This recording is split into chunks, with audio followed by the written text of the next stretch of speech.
Hello my dear students, welcome to Dakshina e classroom. बहुत बहुत बहुत स्वागत है प्यारे बच्चों आपका दक्षिणा ई क्लासरूम चैनल पर। मैं प्रदीप सिंह फिर से आपके साथ हूं alternating current previous year NEET के क्वेश्चंस के। तो आइए देखते हैं question number one. Question number one थोड़ा सा कैलकुलेटिव क्वेश्चन है ना। दिखने में हो सकता है आपको थोड़ा सा स्लाइटली डिफिकल्ट दिखे बिकॉज ऑफ कैलकुलेशन, लेकिन आप देखेंगे तो ऑप्शंस बेटा दूर दूर के हैं। बेटा पावर लॉस पूछी है, आपको गिवन क्या क्या है, एलसीआर की वैल्यूज गिवन है, voltage as a function of time given है, दैट इज वीआरएमएस गिवन है। बेटा पावर जब भी पूछेंगे तो कौन सी पावर होती है, एवरेज पावर है ना, वीआरएमएस आईआरएमएस कॉस फाई।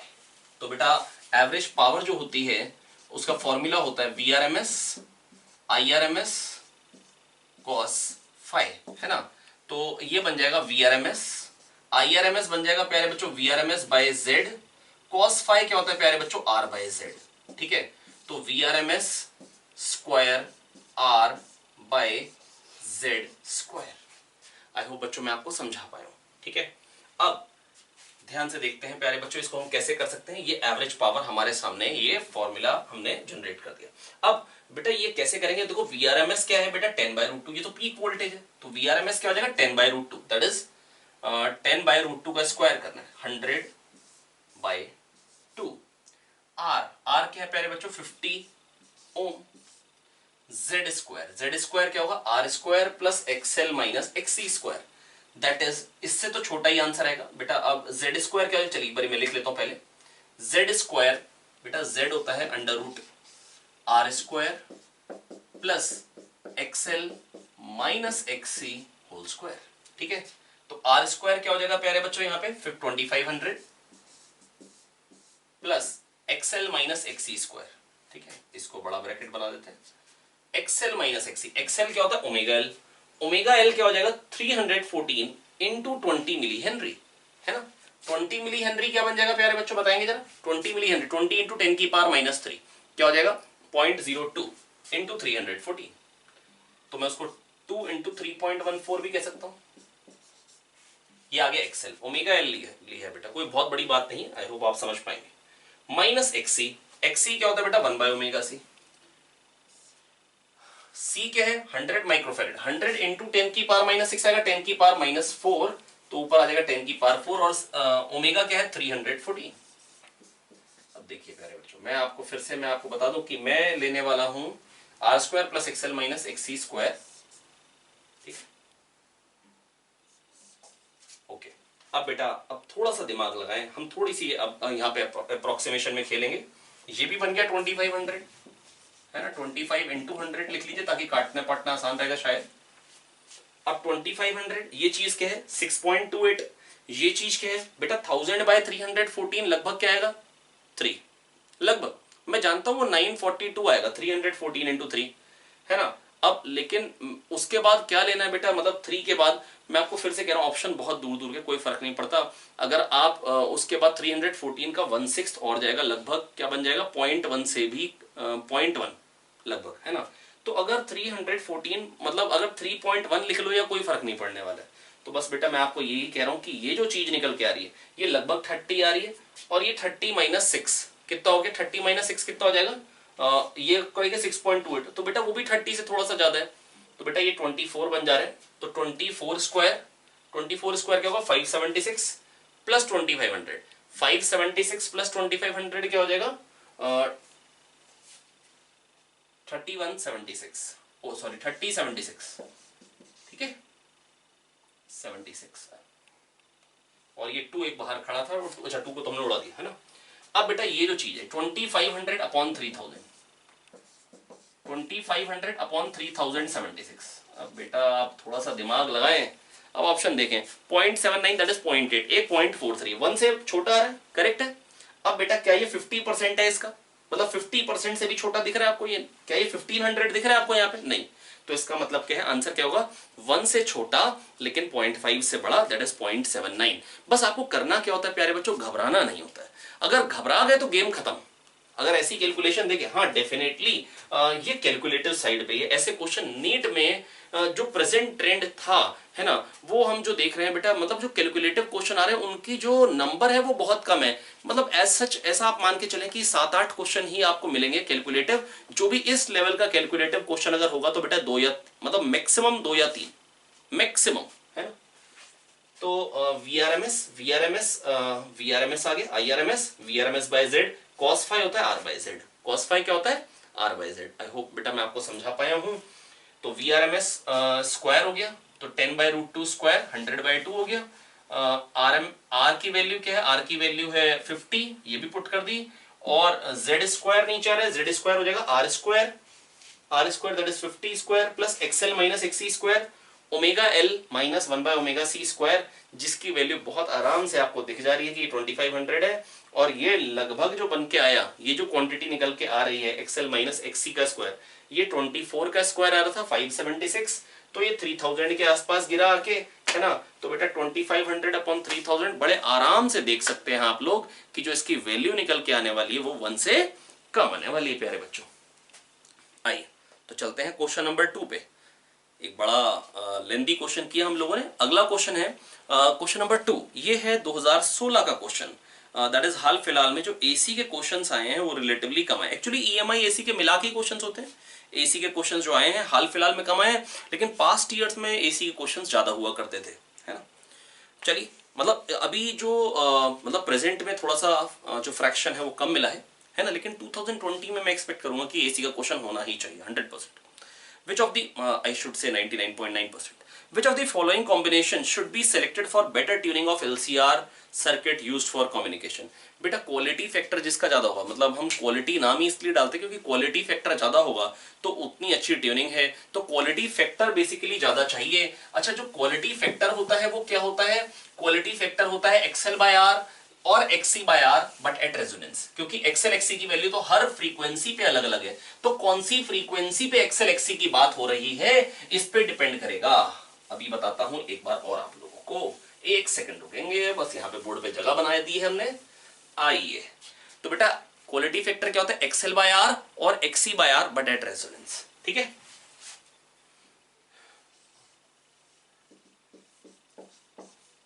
और एक्सी बाय आर, क्योंकि एक्सएल एक्सी दोनों बराबर होते हैं, एक्सएल हो जाएगा omega naught L by R. अब ओमेगा नॉट क्या होता है 1/√LC, तो ये आ जाएगा √1/R √L/C। आई होप बच्चों मैं आपको समझा पाया बेटा, बहुत ही सिंपल है। अब क्वालिटी फैक्टर ज्यादा चाहते हैं तो L ज्यादा चाहते हैं, C कम चाहते हैं, R कम चाहते हैं। तो R सबसे कम किस में है, C ऑप्शन में 15, L सबसे ज्यादा किस में है, C ऑप्शन में 3.5 हेनरी, और C सबसे कम किस में है, वो भी C में। तो इसका मतलब C option is the correct one. I hope बच्चों मैं आपको समझा पाया, बहुत ही सिंपल क्वेश्चन था, बस क्वालिटी फैक्टर पे था। आइए बढ़ते हैं अगले क्वेश्चन पे। अगला क्वेश्चन है potential difference across resistance, capacitance and inductance are 80, 40 and 100। आपसे पूछा है बताइए पावर फैक्टर क्या होगा सर्किट का। पावर फैक्टर होता है पावर फैक्टर बेसिकली क्या होता है, cos phi, where phi is the phase difference between current and voltage. Question number 3, ये भी 2016 का ही क्वेश्चन है। तो 2016 में हमको दिखाई दे रही है बरसात एक बार 3 क्वेश्चन की, लेकिन पेपर भी 2 बार हुआ था, ठीक है। तो जो पेपर 2 था उसमें ही 2 क्वेश्चन है। आइए फटाफट से देखते हैं। तो क्वेश्चन नंबर 3 ये क्या कह रहे हैं बेटा, वोल्टेज अक्रॉस रेजिस्टर जो है वो 80, बेटा आपको मैं याद दिला दूं अगर LCR सीरीज में होते हैं L, C और R, तो बेटा करंट तीनों में सेम होता है। वोल्टेज अक्रॉस रेजिस्टर जो होती है वो IR होती है, वोल्टेज अक्रॉस इंडक्टर जो होती है वो वोल्टेज अक्रॉस इंडक्टर जो बेटा आपको क्या रखी है वो 100 क्या रखी है। अच्छा वोल्टेज अक्रॉस रेजिस्टर 80 लिखते चले जाते हैं, वोल्टेज अक्रॉस इंडक्टर जो है वो 100 है, वो लीड करती है। वोल्टेज अक्रॉस कैपेसिटर जो है ये करंट है, वोल्टेज अक्रॉस कैपेसिटर जो है वो लैग करती है। बेटा VL ऊपर आता है, VC नीचे आता है, VR करंट के साथ में आता है। तो VC कितना दे रखा है आपको, VC दे रखा है आपको यहाँ पे 40, तो बेटा क्या हो जाएगा 100 माइनस 40 क्या जाएगा 60, तो ये 80, ठीक है, और वो 60, और करंट और voltage cross resistor same phase में होते हैं। ये नेट वोल्टेज आ गई, और ये 80 है, ये 60 है, तो tan फाई क्या दिख रहा है, tan फाई आपको दिख रहा है, या 80 60 आप इसको 100 भी कह सकते हैं डायरेक्टली। तो tan की जरूरत नहीं, cos फाई होता है पावर फैक्टर जिसकी वैल्यू क्या हो जाएगी 80/100 दैट इज 0.8। वैसे तो tan फाई देखते ही 3/4 दिख रहा था, 37 डिग्री, 37 डिग्री मतलब 0.8।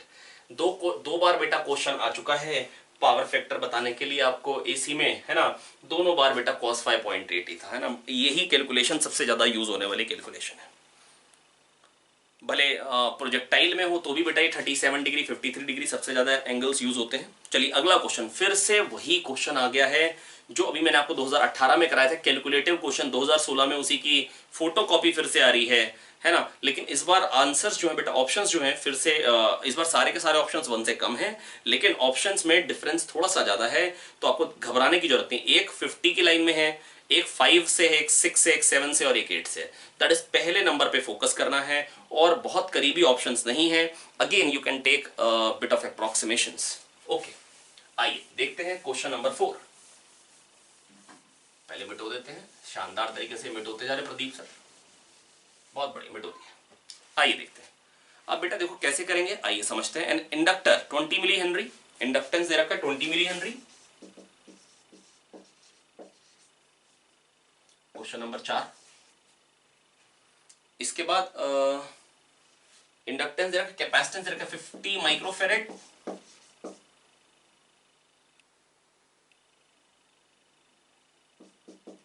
और आर दे रखा है प्यारे बच्चों यहाँ पे आपको 40 ओम। ठीक है, अब इसके बाद कह रहे हैं v equal to 10 sine 340t, v equal to 10 sine 340t। ठीक है, फिर से पूछिए बेटा पावर लॉस मतलब average power VRMS IRMS cos phi। आइए फिर से कर लेते हैं, फिर से बेटा एक बार लिख देते हैं formula, VRMS IRMS cos phi। IRMS होता है VRMS बाय Z, तो VRMS bye square Z, cos phi होता है R बाय Z। ठीक है, cos phi क्या होता है प्यारे बच्चों, R बाय Z। बेटा ये याद रहना चाहिए। I not XL voltage across inductor, voltage peak voltage across capacitor I not XC। तो ये क्या बन जाएगा बेटा, इसको यहां से अगर कैंसिल करेंगे तो ये बन जाएगा I not XL minus XC। ये I not XL minus XC हो गया ये चीज। ठीक है, और ये I नॉट R, और ये हो गया I not this square plus this square का under root I not under root R square plus XL minus XC का स्क्वायर। ठीक है, और इसी को हम बोलते हैं Z, I नॉट Z। और cos phi क्या निकल गया था, I naught R by I naught Z। बेटा ये आपको याद होना चाहिए था, बस मैंने आपको रिवाइज करा दिया ताकि आपको कोई कंफ्यूजन ना रहे। ठीक है, तो बेटा VRMS square by Z square into R। आइए करते हैं सॉल्व। VRMS स्क्वायर क्या हो जाएगा, 10 बाय रूट 2 का स्क्वायर 100 बाय 2, पहले की तरह बहुत शानदार तरीके से लिख दिया प्रदीप सर ने। R क्या है 40, very good, by Z square. Z square क्या होता है, R square plus XL minus XC square. R square, अच्छा पहले बड़ा ब्रैकेट ले लेते हैं पिछली बार की तरह ही, 40 square 1600 plus XL minus XC square. XL क्या हो जाएगा omega L, 20 milli henry, 20 into 10 की पावर माइनस 3, 0.02 इंटू 340, 0.02 इंटू 340 को 3.4 इंटू 2 कर देते हैं 68। एक बार फिर से कर लेता हूँ, 0.02, अच्छा 3.4 into 2 6.8, I am sorry 6.8। XL minus XC, XC क्या जाएगा 1 बाय ओमेगा C, ओमेगा क्या है 340, और C क्या आ रहा है प्यारे बच्चों, C कितना है 50 माइक्रोफेरेड। 50 इंटू 10 की पावर माइनस 6 क्या हो जाएगा 100 इंटू 10 की पावर 4 बाय 50, तो 2 इंटू 10 की पावर 4, 2 इंटू 1000 इंटू 10, ऐसे लिख दो चलेगा, बिल्कुल चलेगा भैया। R square plus XL minus XC square. I hope बच्चों मैं आपको समझा पाऊँ, इसको पहले ध्यान से देख लीजिए, आगे तो कुछ बचा नहीं क्वेश्चन में, फटाफट से कर लेंगे। ये 2 इंटू 20 हो जाएगा। आइए कैलकुलेशन करते हैं। अब देखो बेटा ये क्या क्वांटिटी, 340 इंटू 3, मैं जानता हूँ 1020 होता है, लगभग 3 आएगा, है ना।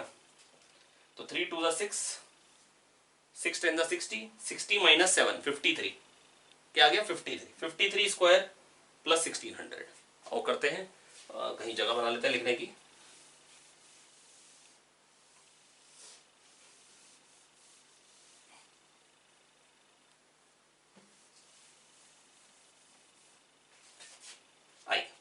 तो बेटा ये क्या बन के आ गया, ये बन के आ गया, यहाँ पे लिख दे रहा हूँ मैं 100 इंटू 220 2000 बाय 1600, ये क्या आ गया बेटा 53 स्क्वायर आ गया, ठीक है। 53 का स्क्वायर क्या होगा, 50 स्क्वायर होता 2500, तो लगभग 300 और ज्यादा कर दो, क्योंकि मैं लगभग में क्यों जा रहा हूँ बेटा, डिनोमिनेटर की जो मतलब डिनोमिनेटर इतना बड़ा हो चुका है कि उसके चेंज से कोई बहुत बड़ा फर्क नहीं आने वाला है ना, क्योंकि मैं एग्जैक्ट कैलकुलेशन तो करने भी नहीं वाला हूँ बेटा। एक्चुअली मतलब 53 स्क्वायर अगर आपका मन करे तो आप निकाल लो। मैं जस्ट आपको एक बात बताऊँ, 50 स्क्वायर और 51 स्क्वायर में पता क्या फर्क होता है, 101 का। कैसे पता मेरे को, 50 प्लस 1 का square is 50 square plus twice of 50 plus 1, 101। फिर 103 ऐड करेंगे तो 52 स्क्वायर बनेगा इसी तरीके से, फिर 105 ऐड करेंगे तो मतलब 300 का फर्क आने वाला है, तो करीब 300 आगे निकल जाए 2500 से। तो 2800 प्लस 1600, 2800 प्लस 1600 क्या हो जाएगा 4400, तो 2000 बाय 4400। अब ये क्या आ रहा है बेटा, लगभग आधा है, क्या बन गया 2000 बाय 4400, जो लगभग क्या आ रहा है 0.5 के आसपास का है ना। हम देख रहे हैं लगभग, क्योंकि ये इसका आधा 2200, हम जान रहे हैं कि मतलब देखो थोड़ी सी मैंने अप्रोक्सीमेशंस लिए, तो बेटा जो आंसर आना है अप्रोक्सीमेट लिया, तो 0.5 के आसपास का आंसर होना चाहिए। सबसे करीबी जो ऑप्शन है वो 0.51 है, इसलिए आंसर क्या हो जाएगा बेटा, ऑप्शन सी। आई होप बच्चों मैं आपको समझा पाया हूं। चलिए बढ़ते हैं अगले क्वेश्चन की तरफ। A small signal voltage Vt equal to V0 sine omega T है ना, कैपेसिटर के अक्रॉस लगाई है हमने। पूछ रहे हैं करंट और वोल्टेज में क्या लीड करे, क्या लेगा, अभी बताया था बेटा करंट और voltage across resistor same phase में होती है, कैपेसिटर में वोल्टेज लैग करती है और इंडक्टर में वोल्टेज लीड करती है ना। तो बेटा अगर कैपेसिटिव सर्किट है तो current leads the voltage by pi by 2, current leads the voltage by pi by 2 है ना। अगर मेरे को कह रहे हैं कैपेसिटिव सर्किट है, कैपेसिटिव सर्किट में बेटा क्या होता है, जो करंट होता है वो लीड करता है from voltage by pi by 2। और मैं अब यहां पर ऐसा ऑप्शन तो मेरे को दिख नहीं रहा है। अब दूसरा ऑप्शन क्या है, over a full cycle capacitor does not consume any energy from voltage source, इसीलिए इसको बोलते हैं वॉटलेस करंट, क्योंकि वीआरएमएस आईआरएमएस कॉस फाई 90 का फेज डिफरेंस होता है बेटा करंट और वोल्टेज में, तो कॉस फाई क्या होता है 0 है ना। कैपेसिटर बेटा मतलब एक आधी साइकिल में एनर्जी अब्सॉर्ब करता है ना, लेता है, और आधी साइकिल में क्या करता है एनर्जी देता है वापस, जो चार्ज हो जाता है वो वापस से एनर्जी वापस कर देता है, तो वो कुछ एनर्जी नेट में कंज्यूम नहीं करता। तो बेटा कौन सा ऑप्शन सही हो जाएगा, डी। कौन सा सही हो जाएगा, डी। आई होप मैं आपको समझा पाए बच्चों। नेक्स्ट कह रहे हैं series RC circuit is connected to an alternating voltage source, consider two situations. बेटा एक बार कैपेसिटर एयर फील्ड है और एक बार कैपेसिटर जो है वो माइका से फील्ड है, ठीक है। मतलब एक बार डाइलेक्ट्रिक है कैपेसिटर में और एक बार नहीं है।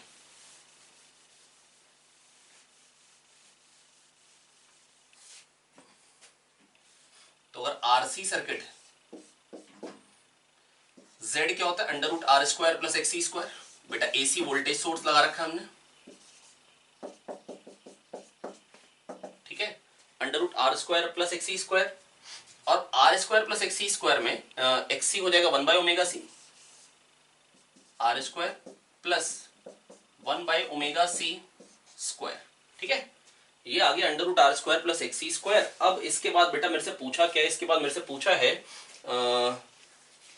है कि सी के बदले अगर मैं केसी कर दूं, अगर मैं इसमें माइका शीट डाल दूं, ठीक है, तो अगर केसी डाल देते हैं मतलब कोई डाइलेक्ट्रिक डाल देते हैं, इसको अगर बढ़ा देते हैं तो जेड क्या हो जाएगा बेटा, जेड कम हो जाएगा, जेड कम हो जाएगा तो करंट क्या हो जाएगा, बढ़ जाएगा, करंट बढ़ जाएगा तो क्या होगा, तो पहली कंडीशन सेकंड वाले में आई बी ग्रेटर देन आई ए होना चाहिए, ऐसा नहीं है।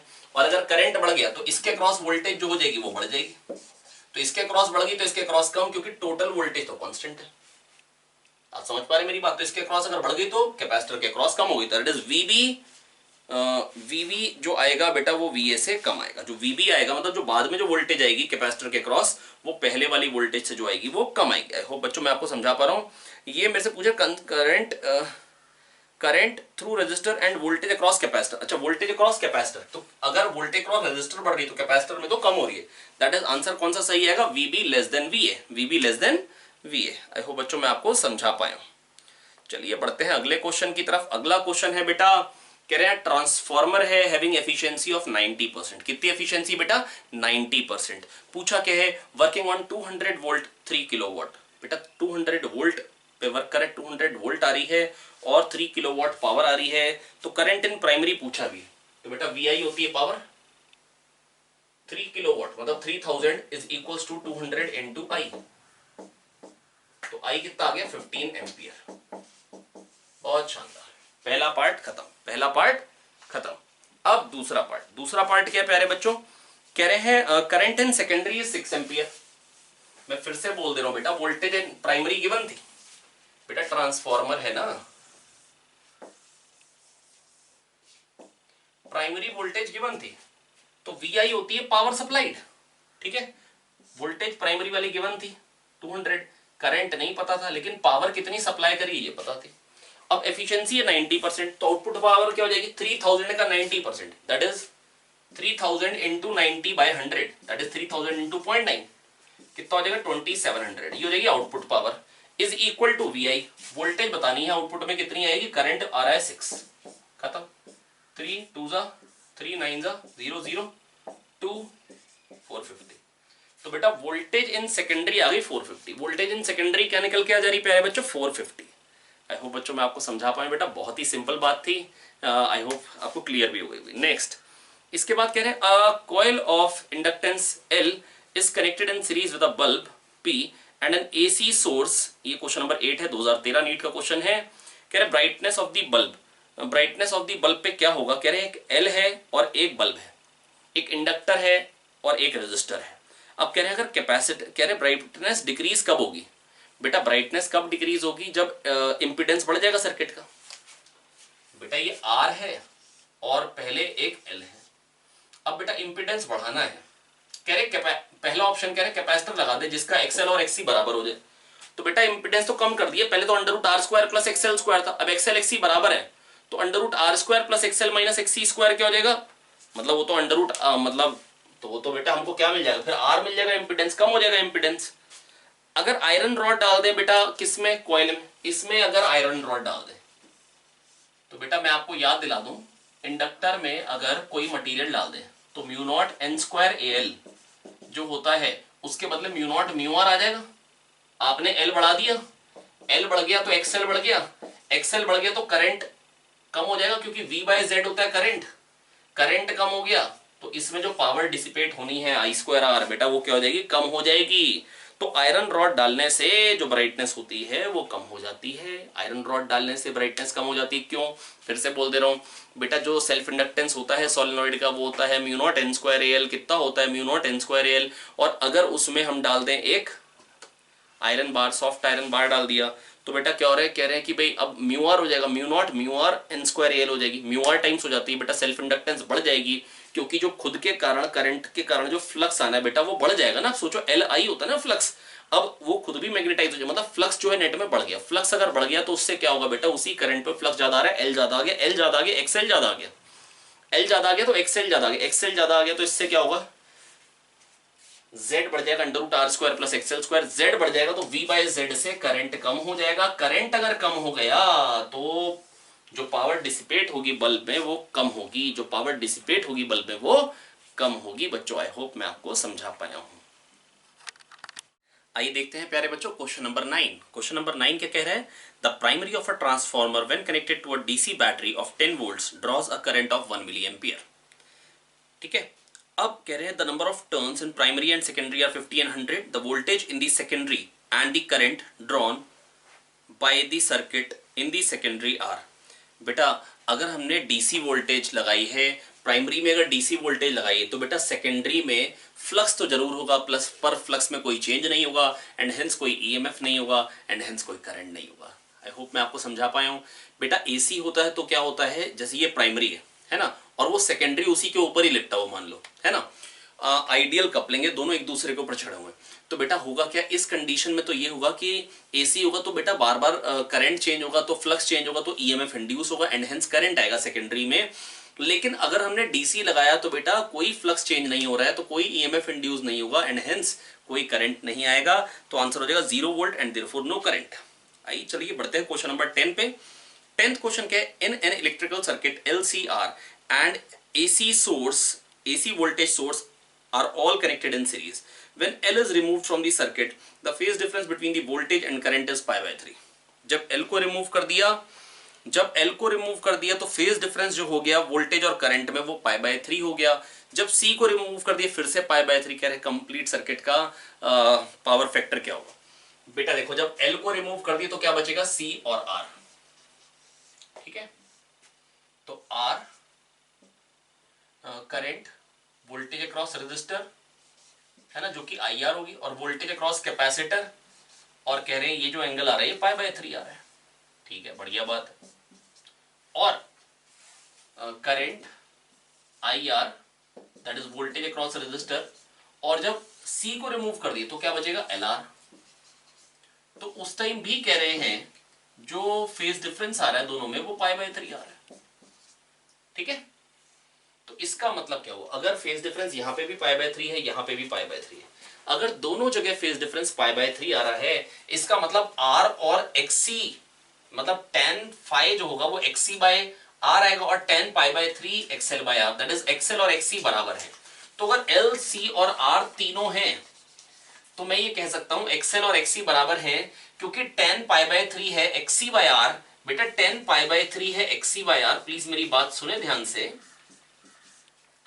और tan π/3 ही XL/R है। बेटा IXL/IR, तो बेसिकली XL/R। तो इसका मतलब XL XC बराबर है, रेजोनेंस की कंडीशन है। रेजोनेंस की कंडीशन होती है तो प्यारे बच्चों इंपेडेंस क्या हो जाता है, R के बराबर हो जाता है, cos phi होता है R/Z 1 बन जाता है, क्योंकि अगर XL और XC बराबर होंगे तो बेटा जब LCR कंप्लीट होगा IR, IXL और IXC ये दोनों तो कट जाएंगे।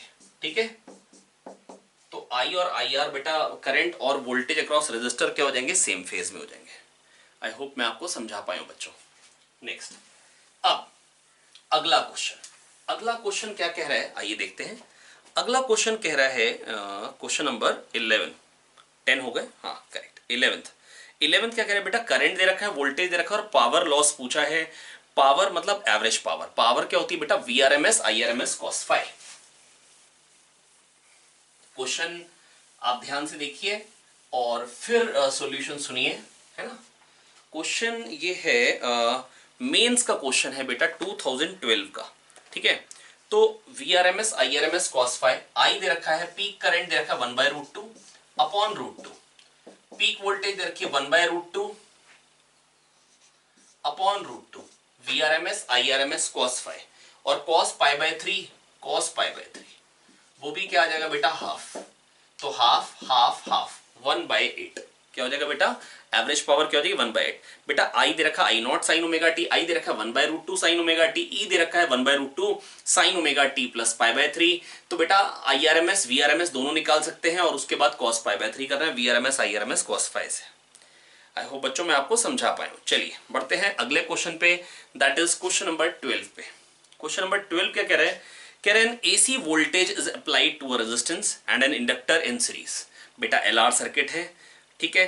कह रहे हैं if R and the inductive reactance are both equal to 3 ohm, the phase difference between the applied voltage and current. बेटा R और XL अगर दोनों बराबर है, I बेटा LR सर्किट है सीरीज में, और कह रहे हैं R XL दोनों बराबर है, तो अगर AC वोल्टेज लगाएंगे तो वोल्टेज और करंट में कितना फेज डिफरेंस आएगा, IR that is voltage across resistor, IXL बेटा वोल्टेज अक्रॉस इंडक्टर लीड करती है, और XL और R दोनों बराबर है, ये और ये बराबर है। तो इसका मतलब क्या होगा बेटा, नेट वोल्टेज जो आएगी बेटा वो बिल्कुल बीचों बीच आएगी। tan phi जो आएगा बेटा IXL/IR बेटा वो 1 आ जाएगा, XL और R बराबर है, तो tan phi 1 का मतलब क्या हो गया, phi क्या हो जाएगा, π/4। आई होप बच्चों मैं आपको समझा पाया हूं बेटा, बहुत ही सिंपल है, तो आंसर हो जाएगा π/4। क्वेश्चन नंबर 13 पे पहुंच गए हैं। तो क्वेश्चन नंबर 13 क्या कह रहे हैं, अच्छा पहली बात तो उसमें आंसर क्या आ गया बेटा, फेज डिफरेंस क्या आ जाए π/4, क्यों, क्योंकि R और XL दोनों बराबर है। बेटा IR IXL बेटा tan phi जो होगा वो XL/R आएगा, XL और R दोनों बराबर कह रखे हैं प्यारे बच्चों, अगर दोनों बराबर हैं तो वहां से tan phi क्या मिल जाएगा, 1 मिल जाएगा, क्या मिल जाएगा, 1। Next, in AC circuit an alternating voltage 200√2 sin 100t volts is connected to a capacitor of capacity 1 microfarad. RMS value of the current in the circuit. RMS value of current पूछा है मेरे से, है ना। अब बेटा खाली और खाली C है, प्योरली कैपेसिटिव सर्किट है। ये है question number 13।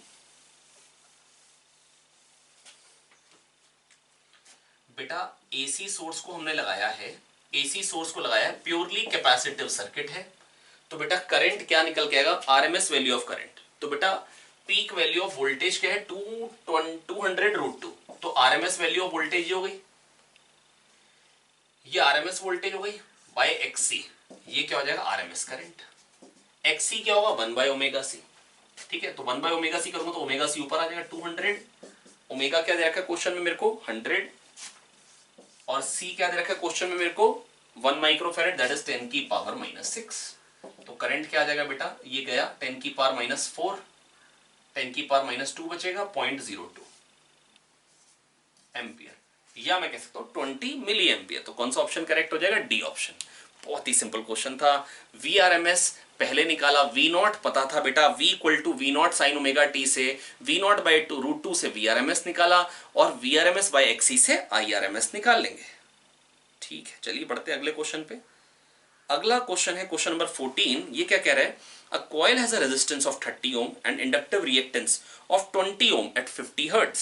If an AC source of 200 volt 100 hertz is connected across the coil, the current in the coil is। अब देखो बेटा, ऐसे क्वेश्चंस में क्या होता है, एरर होने के चांसेस सबसे ज्यादा होते हैं। क्यों? क्योंकि LR सर्किट है, LR सर्किट है, मेरे को पहले ही रेजिस्टेंस दे रखा है, रेजिस्टेंस कितना दे रखा है 30 ओम, और एक्सएल दे रखा था मेरे को 20 ओम। पर बेटा ये 20 ओम है 50 हर्ट्ज पे, पर मैं यूज कर रहा हूं 100 हर्ट्ज पे, तो एक्सएल होता है omega L which is dependent on frequency 2πfl, frequency double हो गई, तो बेटा ये भी 20 से 40 ओम हो जाएगा, ठीक है, और ये 30 ओम। अब बेटा एसी सोर्स लगा रहे हैं जिसकी वोल्टेज क्या है 200 वोल्ट, ठीक है, और 100 हर्ट्ज था, 100 हर्ट्ज है, ये 50 हर्ट्ज पे बेटा ये होता है, कह रहे हैं 50 हर्ट्ज पे मेरे को ये दे रखा है कि ये रिएक्टेंस है, तो बेटा 100 हर्ट्ज पे तो डबल हो जाएगा। बस होता क्या पेपर में जल्दीबाजी में कर लेते हैं अपने लोग, और आंसर भी मिल जाता है उसके अकॉर्डिंग। अब वोल्टेज क्या आ रही है 200, और अपॉन जेड, बेटा V/Z होता है करंट, करंट होता है V/Z, बेटा करंट क्या होता है प्यारे बच्चों V/Z, और Z क्या हो जाएगा √R² + XL², 30² 40² अंडर रूट क्या हो जाएगा 50, 30 40 50 मालूम ही है, 3² + 4² 5² है ना, अंडर रूट ले लेंगे तो क्या आ जाएगा 50, तो ये क्या बन जाएगा 4 एम्पियर, क्या बन जाएगा 4 एम्पियर, ये हो गया 31। इसके बाद 33, क्वेश्चन नंबर 33 क्या है आइए देखते हैं। क्वेश्चन नंबर 33 में L दे रखा है, C दे रखा है, R दे रखा है। L के अक्रॉस जो वोल्टेज आ रही है उसको V1 कह रहे हैं, C के अक्रॉस जो वोल्टेज आ रही है उसको V2 कह रहे हैं, और R के अक्रॉस जो वोल्टेज आ रही है उसको क्या कह रहे हैं, R के अक्रॉस वोल्टेज को V3 कह रहे हैं। कह रहे हैं रीडिंग ऑफ वोल्ट, अच्छा मेरे को कह रखा है V1 and V2 are equal 300 volt, तो बेटा V1 V2 इक्वल है, इसका मतलब रेजोनेंस की कंडीशन XL XC दोनों बराबर हो गए।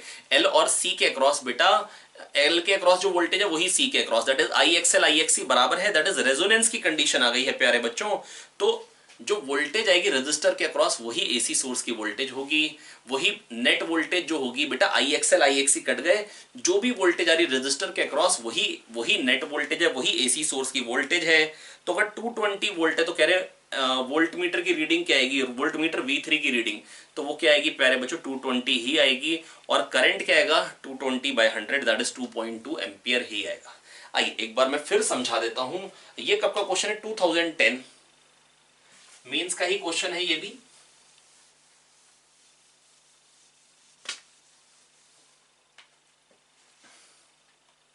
क्वेश्चन नंबर 15 बेटा देखो, अगर L C R AC source marker, ये 220 वोल्ट है और 50 हर्ट्ज है, कह रहे हैं इसके अक्रॉस जो वोल्टेज है वो V1 है, इसके अक्रॉस जो वोल्टेज है वो V2 है, ये दोनों बराबर है, और बेटा मैं जानता हूं IR that is voltage across resistor, इसको क्या बोलते हैं वोल्टेज अक्रॉस रेजिस्टर, और वोल्टेज अक्रॉस इंडक्टर IXL होती है, और वोल्टेज अक्रॉस कैपेसिटर लैग करती है वो IXC होती है, और ये बराबर है कट गए, तो यही नेट वोल्टेज है। तो जो इसके अक्रॉस जो V3 है वो V3 ही नेट वोल्टेज है 220, तो V3 तो हो गया 220, अब 220 वोल्ट अगर इसके अक्रॉस 220 वोल्टेज है ना, इज इक्वल टू IR कर लीजिए, V = IR लगा लीजिए, R कितना दे रखा है मेरे को क्वेश्चन में 100, तो तो I कितना आ जाएगा 2.2, या आप ऐसे भी कह सकते हैं V equal to I Z, और बेटा एक्सएल एक्सी बराबर है तो Z तो R हो गया, तो V हो गया 220, I निकालना है और Z हो गया 100, तो यहां से I क्या आ जाएगा 2.2 एम्पियर, 2.2 एम्पियर। आई होप बच्चों मैं आपको समझा पाया हूं। नेक्स्ट क्वेश्चन क्या है? नेक्स्ट क्वेश्चन है क्वेश्चन नंबर 16। यहां पर ये सिंपल आपको ट्रांसफार्मर क्वेश्चन, बहुत ही सिंपल। आइए क्वेश्चन को एक बार रीड कर लेते हैं ताकि बड़े आराम से हम पहले एक बार क्वेश्चन को समझ लेते हैं और फिर हम सॉल्व करते हैं। एक ही लाइन का क्वेश्चन है, बड़े आराम से हो जाएगा। 220 वोल्ट इनपुट इज, ये क्वेश्चन है 2010 mains again. 220 volt input is supplied to a transformer. The output circuit draws a current of 2 ampere at 440 volt. Output circuit क्या है? 2 ampere 440 volt और 80% efficiency. If the current drawn by the primary, बेटा current drawn by the primary winding से पूछा है, primary winding से कितना current होगा। प्राइमरी वाइंडिंग में 220 वोल्ट सप्लाई करी है, 440 वोल्ट आउटपुट है और 2 एम्पियर आउटपुट है। तो आइए देखते हैं, बताते हैं कैसे करेंगे। एफिशिएंसी है 80%,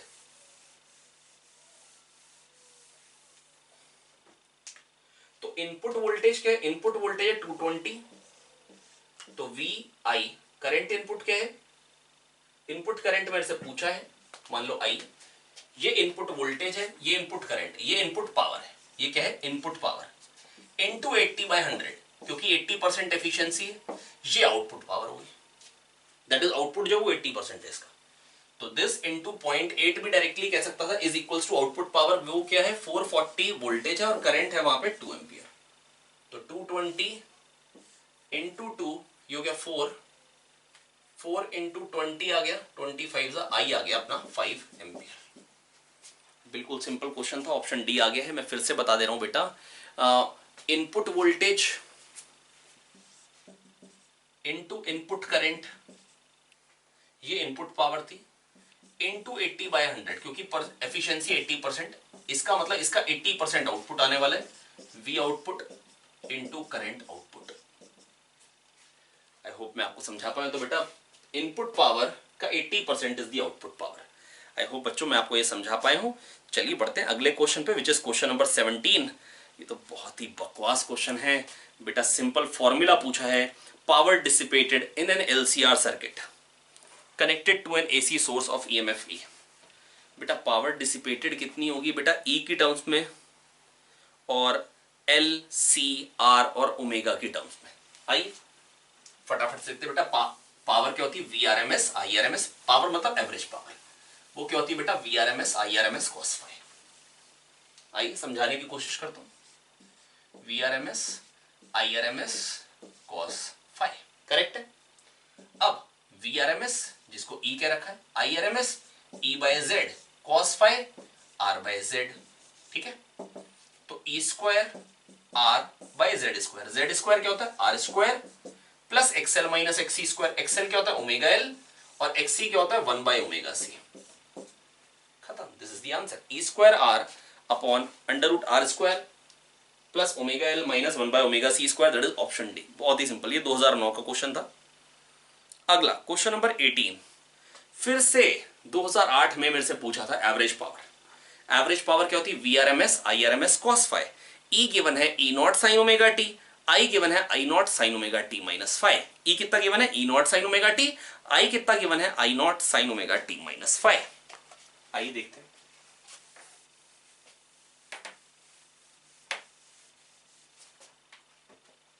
ई दे रखा है प्यारे बच्चों E not sine omega t, I दे रखा है I not sine omega t minus five. तो वी आर एम एस क्या हो जाएगा? E not by root two. I R M S क्या हो जाएगा? I not by root two cos five. तो ये क्या बन जाएगा? E not I not by two cos five. E not I not by two cos five, that is option A. बिल्कुल simple. अगला क्वेश्चन फिर से ट्रांसफॉर्मर का है। थोड़ा सा इन्होंने दिमाग लगा के थोड़ा सा डिफरेंट क्वेश्चन बनाया था 2007 में। आइए देख लेते हैं क्वेश्चन भी क्या है। काफी आसान सा ही क्वेश्चन दिख रहा है। प्राइमरी एंड सेकेंडरी है 50 एंड 100 टर्न्स। ठीक है भैया, ये प्राइमरी है, इसमें 50 टर्न्स है। ये सेकेंडरी है, इसमें 1500 टर्न्स। बहुत बड़ी।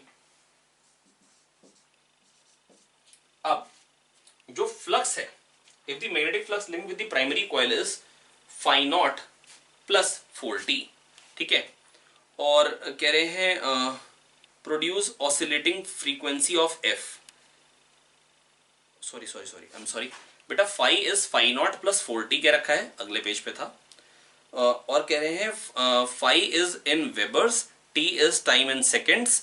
अब बेटा मेरे से पूछ रहे हैं आउटपुट वोल्टेज क्या होगी। बेटा मैं बस आपको इतना कह सकता हूं, मेरे को इतनी बात बड़े अच्छे से याद है, अगर आपको याद हो V1 बाय V2 होता है N1 बाय N2, या वोल्टेज पर टर्न जो होती है वो बराबर होती है, क्योंकि फ्लक्स पर टर्न बराबर होता है। अब V2 पूछा है N2 bye N1, N2 N1 V1, तो V2 मेरे को निकालना है, सेकेंडरी में कितनी वोल्टेज आएगी, V1 कितना है, V1 मेरे को क्वेश्चन में दे रखा है, कैसे दे रखा है, फ्लक्स दे रखा है ना बेटा, प्राइमरी से phi not plus 4t, primary से जो फ्लक्स है वो फाई नॉट प्लस 4t है, तो D phi by D T से जो ईएमएफ आएगा वो 4 आ जाएगा, कितना आ जाएगा 4, ठीक है, तो ये आ गया 4। अब number of turns in secondary क्या, 1500 बाय 50, 0 गया 0 गया, 5 3 30, N2 बाय N1 30, बस यहां से बेटा निकाल लिया 120 वोल्ट। आई होप बच्चों मैं आपको समझा पाया, बेटा बहुत ही सिंपल है, किया कैसे, बेटा V1 बाय V2 होता है N1 बाय N2, वोल्टेज पर टर्न बराबर होती है, V1 by N1 V2 by N2 बराबर होता है, क्योंकि फ्लक्स पर टर्न बराबर होता है। अच्छे से हम क्या करते हैं, एक दूसरे पे ओवरलैप कर देते हैं बेसिकली कॉइल्स को, ठीक है। तो बेटा फ्लक्स पर टर्न सेम है तो rate of change of flux per turn same होगा, that is V1 by N1 equal to V2 by N2। Next अगली बात, अगला क्वेश्चन, क्वेश्चन नंबर 20, कह रहे transformer is used to light 100 watt 110 volt lamp from a 220 volt mains, 220 volt mains था पर मेरे को 110 वोल्ट चाहिए। कह रहे if the main current is 0.5 ampere, efficiency of the transformer. समझाने की कोशिश करता हूं प्यारे बच्चों में आपको।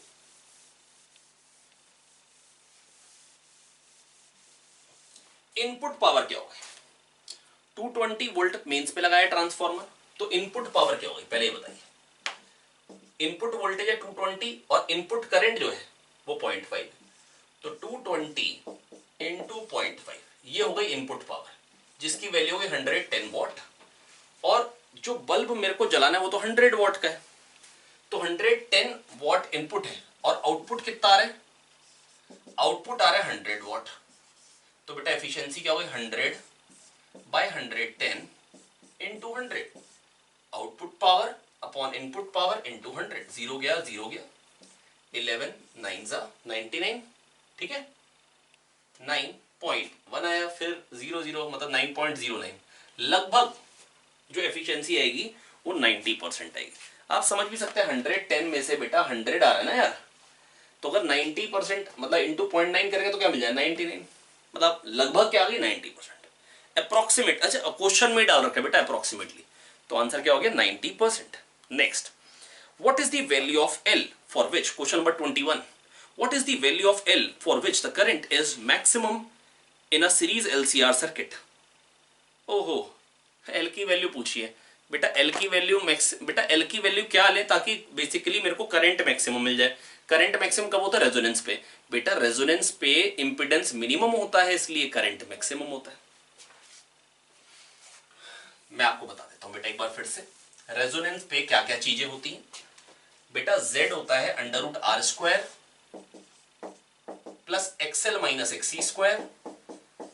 रेजोनेंस वो कंडीशन है जब XL माइनस XC 0 होता है, XL XC बराबर होता है, या मैं कह सकता हूं सर्किट में नेट रिएक्टेंस 0 होता है, X नेट 0 होता है, ये कह सकता हूं मैं, नेट रिएक्टेंस 0 गया, XL XC कट रहे, ठीक है, या इंपेडेंस मिनिमम होता है, क्योंकि यही कंडीशन है फ्रीक्वेंसी पे डिपेंडेंट, जिसकी वैल्यू R होती है, दैट इज करंट मैक्सिमम होता है रेजोनेंस पे।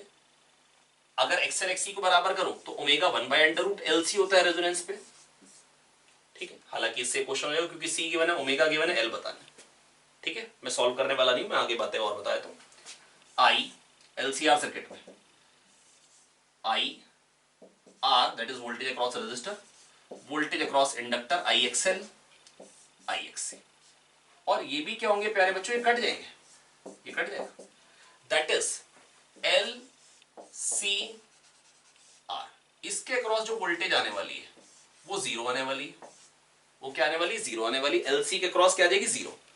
तो voltage across LC is zero. Clear हो गई बात।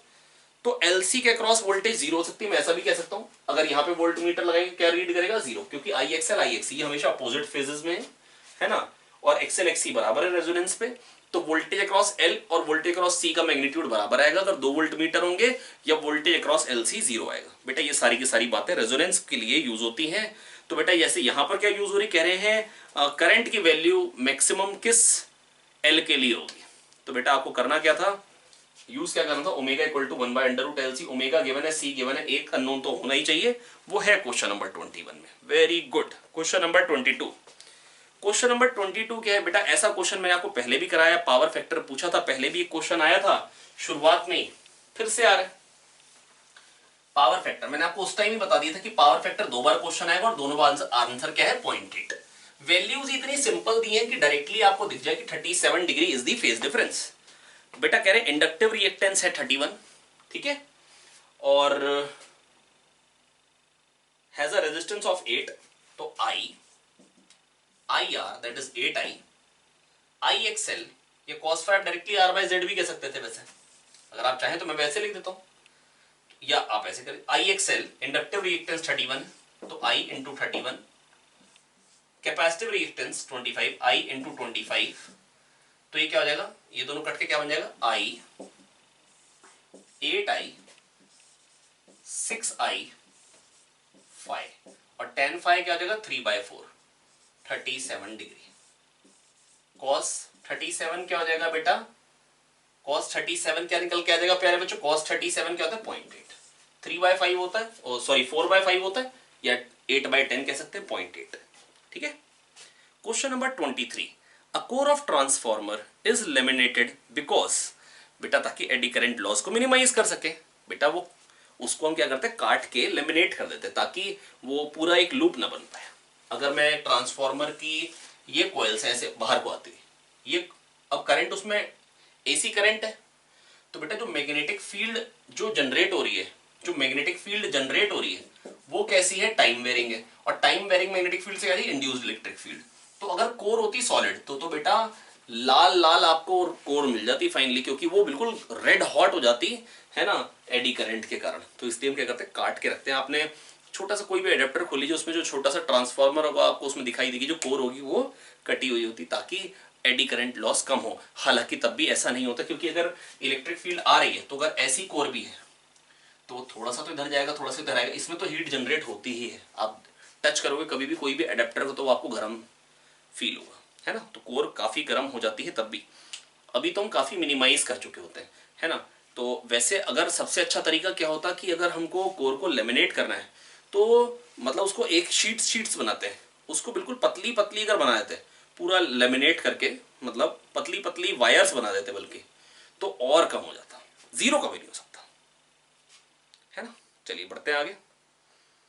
आगे क्या चीज है बेटा, अगला क्वेश्चन है, transistor oscillator using a resonant circuit with an inductor and a capacitor C in series produces a frequency F. कह रहे हैं हमने एल को डबल कर दिया और सी को 4 टाइम्स कर दिया, तो फ्रीक्वेंसी पे क्या फर्क पड़ेगा। तो बेटा फ्रीक्वेंसी होती है 1/2π√LC, ओमेगा 1/√LC, तो फ्रीक्वेंसी 1/2π√LC, एल को डबल कर दिया, सी को 4 टाइम्स, तो नई फ्रीक्वेंसी जो आ जाएगी that will be f/√8, that is f/2√2। ठीक है, आई होप बच्चों मैं आपको समझा पाया। Next, in LCR, in LCR, in a circuit LC and R are connected in series, alternating voltage of frequency F, current leads the voltage by π/4, 45 degree. कह रहे current lead कर रहा है, तो आपको बताना है C की वैल्यू क्या है। बहुत ही सिंपल क्वेश्चन है, बहुत ही सिंपल सादा क्वेश्चन।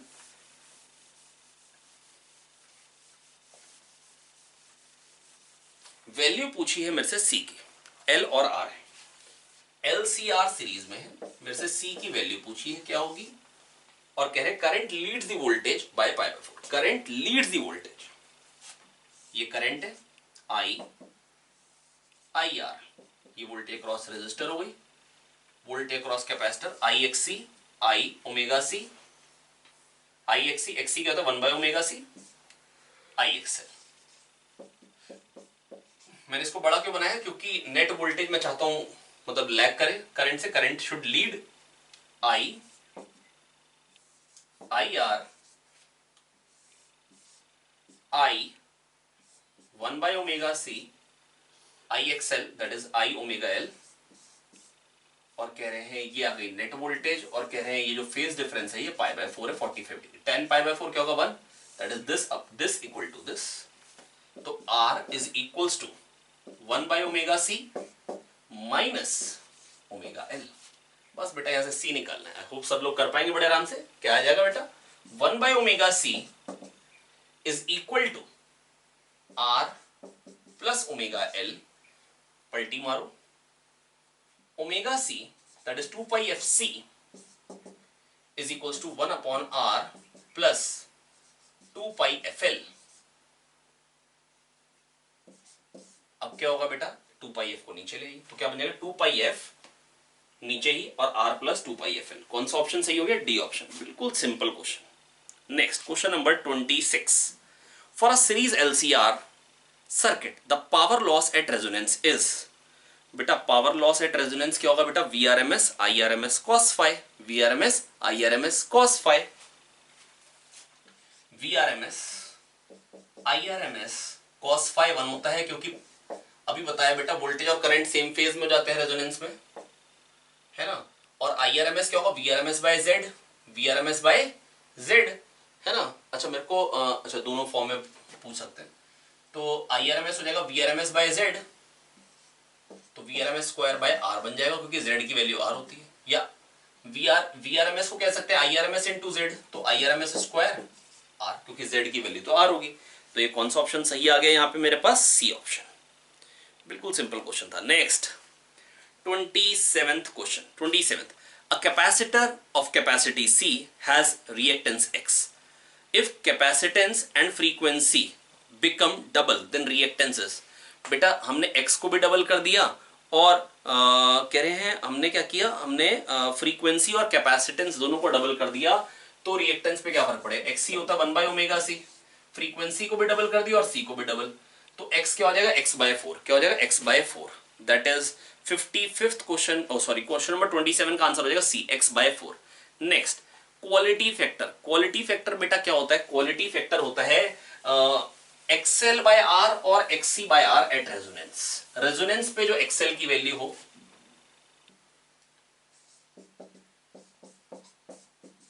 या XC by R at resonance, तो एक्सएल क्या होता है ओमेगा एल, ओमेगा क्या होता है 1 by under root L C, तो ये बन जाता है under root L by C 1 by R under root L by C. तो एक्सएल बाय आर भी कह सकते हैं, एक्ससी बाय आर भी। इन्होंने ओमेगा एल बाय आर तो कह रखा है, 1 बाय ओमेगा आर सी को नहीं कह रखा है, ये गलत बात है। तो ये दोनों ही सही है। वैसे तो मेरे को एक्सएल बाय आर नहीं बोलना चाहिए, XL by R at resonance, XL is the impedance, XL is the inductive reactance at resonance, ये बात बोलनी चाहिए साथ में, तब बात सही है। आई होप बच्चों मैं आपको समझा पाया हूं, है ना। सॉरी एक आध क्वेश्चन और बचे हैं, आइए फटाफट से देख लेते हैं। Primary winding of a transformer has 500 turns whereas it secondary has 5000 turns. ठीक है, प्राइमरी और सेकेंडरी पता लगे। Primary is connected to an AC supply of 20 volt, secondary will have an output of, बेटा फ्रीक्वेंसी चेंज नहीं होती है, frequency जो प्राइमरी की होती है फ्रीक्वेंसी वही सेकेंडरी की होती है। मेरी बात सुन लीजिए बहुत ध्यान से, प्राइमरी और सेकेंडरी दोनों की फ्रीक्वेंसी सेम होती है, क्योंकि बेटा प्राइमरी जितनी बार ऑसिलेट करेगा डायरेक्शन, सेकेंडरी में भी उतनी बार ऑसिलेट होगा, सेकेंडरी में भी उतनी बार ऑसिलेट होगा। आई होप बच्चों मैं आपको समझा पाया हूं। तो फ्रीक्वेंसी में कभी चेंज नहीं आएगा। तो पहली बात तो 50 हर्ट्ज वाला ही होगा, जो कि कितने ऑप्शन में, 2। अब आंसर 2 वोल्ट है और 200 वोल्ट है। अब देखो बेटा प्राइमरी में कितने टर्न्स थे, 500, सेकेंडरी में कितने टर्न्स है, 5000, 10 टाइम्स, तो वोल्टेज 10 टाइम्स हो जाएगी। 20 वोल्ट अगर इधर थी तो इधर क्या हो जाएगी 200 वोल्ट, तो 200 वोल्ट 50 हर्ट्ज। कौन सा ऑप्शन सही है, C. V1 by N1 equal to V2 by N2, ये तो ओरली करने वाला ही था यार। अब नंबर ऑफ टर्न्स अगर 10 टाइम्स हो गए, है ना, तो वोल्टेज भी 10 टाइम्स आएगी। थोड़ा सा राइटिंग गड़बड़ बना दी है ना, इग्नोर कर देंगे। ठीक है, नेक्स्ट अगला कह रहे हैं in an AC circuit with phase voltage V and current I, the supplied the power dissipated is power dissipated क्या होगी, vi by 2, vi by root 2. ये depends on phase angle between voltage and current. yes बेटा वो होती है VRMS IRMS cos phi, तो वो phi पे डिपेंडेंट होगी. तो ऑप्शन कौन सा हो जाएगा सही, बी ऑप्शन. नेक्स्ट अगला क्वेश्चन है बेटा, आई दे रखा I not sine omega t minus pi by 2, I equal to 5 sine omega t minus pi by 2, और वी दे रखा है 200 sine omega t, that is phase difference pi by 2 है. तो बेटा पावर क्या है, V R M S I R M S cos pi by 2, that is 0. ठीक है. लास्ट क्वेश्चन, ये बाई चांस ईएमआई का ही क्वेश्चन आ गया है. Basically inductor behaves as zero resistance at infinite time and infinite resistance at zero time. ठीक है. इस पे मैं 3-4 क्वेश्चन आपको और करा दूंगा, फिर नमस्ते करेंगे. ये 2 वोल्ट है, ये 1000 ओम है,